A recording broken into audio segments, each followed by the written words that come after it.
เก่าอยู่บ่หัวใจที่ว่าหากันถือความเหงาเข้ามากดดันก็เลยได้ทักไปหาเป็นจังใดคือจังเงียบหายบ่เห็นเจ้าส่งข่าวมา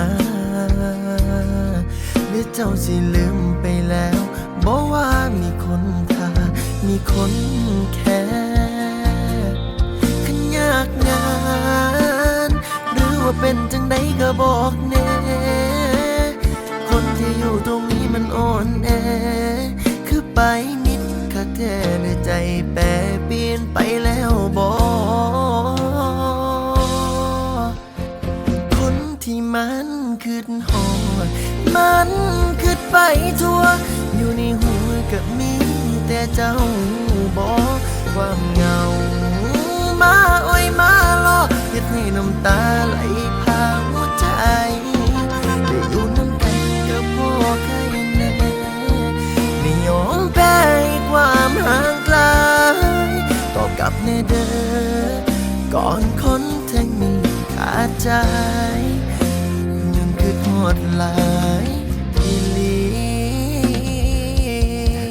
ตอนนี้เจ้าสิเป็นจังใดนอกใจเจ้ามีไผมาอ้อยบ่จะต้องรอยังท่าอายอยู่แม่นบ่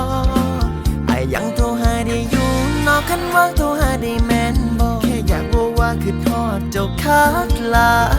ยอยู่ๆก็หายไปทักไลน์ก็บ่สนใจหรือเจ้าหลักดีไผในใจแล้วแม่นบ่เฮ็ดหยังบอกไว้ในทีคนที่รอมันเปลืองนี่กี่คันเจ้าสิหนีบอกอายในเดินอายสิเตรียมใจ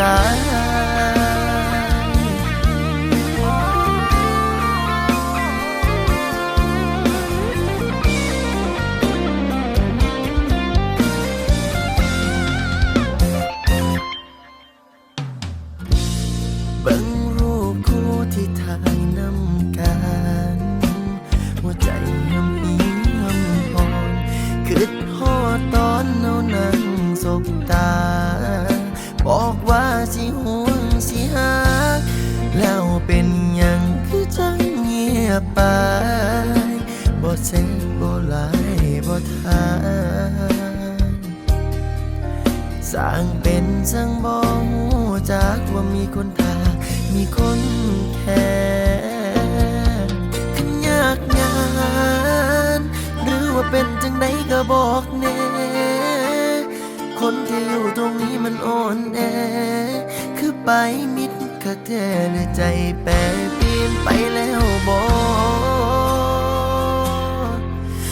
กคนที่มันคืดหอดมันคืดไปทั่วอยู่ในหัวก็มีแต่เจ้าบอกความเหงามาอ้อยมาล่อเฮ็ดให้น้ำตาไหลพาหัวใจได้อยู่น้ำกันกับพ่อใครแน่ไม่ยอมแพ้ความห่างไกลตอบกลับแน่เด้อก่อนคนแทงมีขาดใจยังคือทอดหลายอีหลีตอบกลับแน่เด้อก่อนคนถึงมีขาดใจย้อนคือทอดหลาย